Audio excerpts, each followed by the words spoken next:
aha yɛ the truth so asemasi US asemasi ni sɛ abra Donald Trump na ɔyɛ campaign no ɔde beto dwa sɛ ɔwɔ ni aba na ade obedi nkan ayɛ ɛyɛ deportation mekyerɛ ɔmo a ɔbɛpam ɔmo ama ɔmo akɔ ɔmo kurom wa woni document ɛwɔ US ana woni green card ne deɛ wobɛkɔ kurom ɛnrada Donald Trump ɛde aba beto dwa sɛ wapaw nipa a ɔba bedi tasa adwumadie no ɛde ama ɛyɛ ɔno ɛne US ɔman ne nyina na nipa a wapaw no sɛ ɔmɛhwɛ na obi a woni nkrata ɛwɔ US bia no ɔmpam ɔmo nyina pamfi US no yɛfrɛ no ɛyɛ Tom Homan saa Tom Homan yi sɛ wohwɛ ne ti a estua ne kon so a wotim sɛ ne ti mu bɛyɛ den papapa na wo so wagye tum sɛ ampa ɔbɛma ya pam ɔmo a ɔmo ni nkrata na nea ɔmo de abeto dwa biom ne sɛ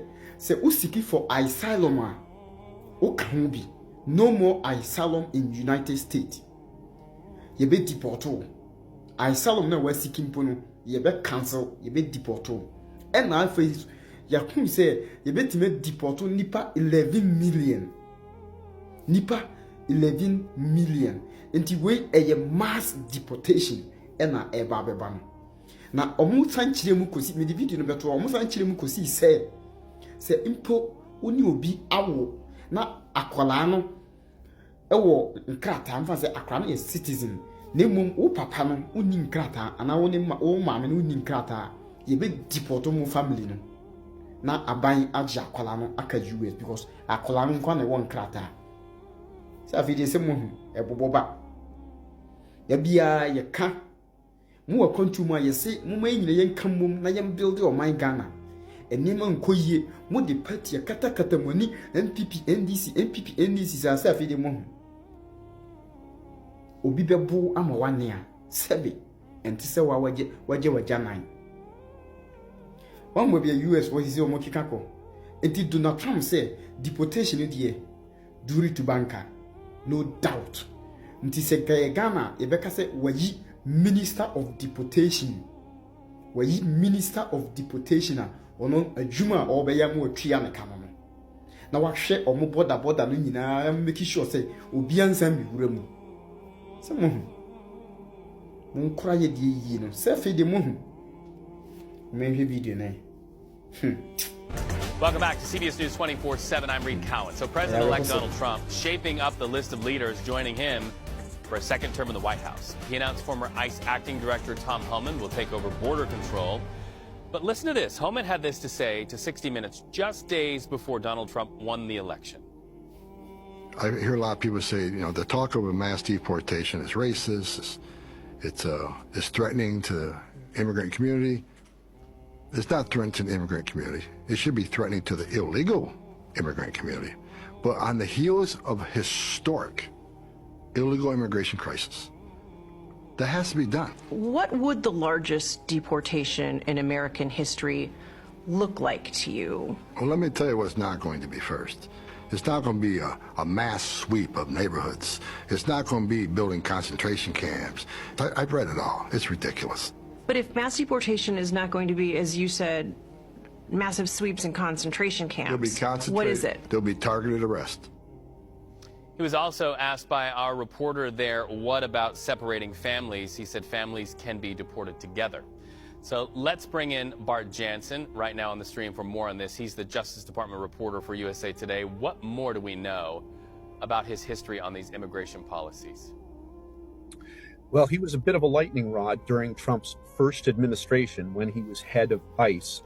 He was there at the time when they had a zero tolerance policy so that even those people applying for asylum were turned away. And that's what led to that, what was called a family separation policy, because what in effect happened was if the parents were detained separately from the children, then families got separated and something like 5,000 or more children were separated from their parents. So he has been unafraid to conduct the strictest enforcement of immigration laws, and that's what we're expecting in this second term. So a hardliner by many estimates. Stephen Miller also going to be a part of the Trump administration. He's also a hardliner on immigration issues. What say you about what he could do and what he could bring to realizing Donald Trump's promise to voters relative to immigration policy. Well, Miller has been the architect and one of the most vocal advocates of what they've been calling mass deportations. There are an estimated 11 million immigrants who lack legal permission to be in the United States, and they have said they could target all of them.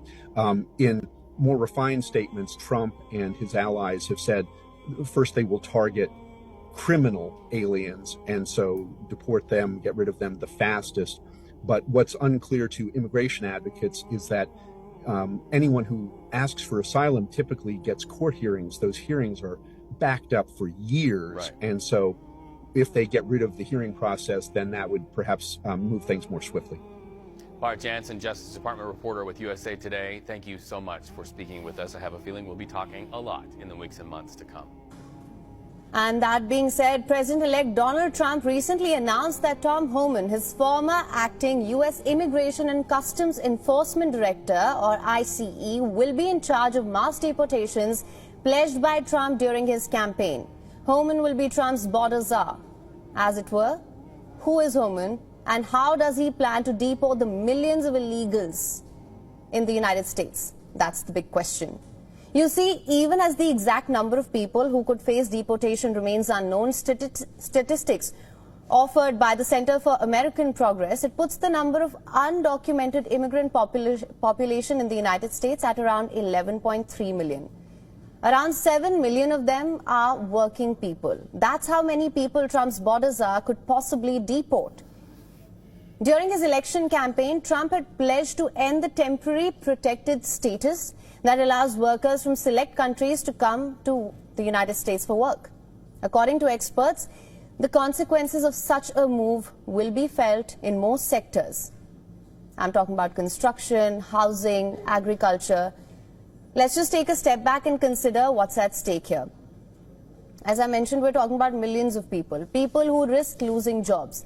And this is just the undocumented migrant populace that we're talking about.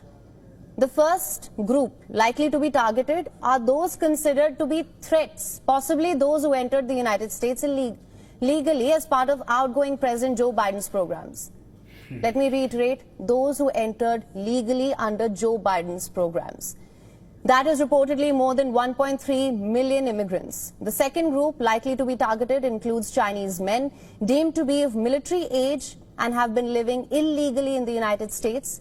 The third group could include convicted criminals who are in the United States illegally. To know how all of this will be implemented and unfold, we'll have to wait and watch. The truth. Aha, the truth. Nyamenka ho onye okesi.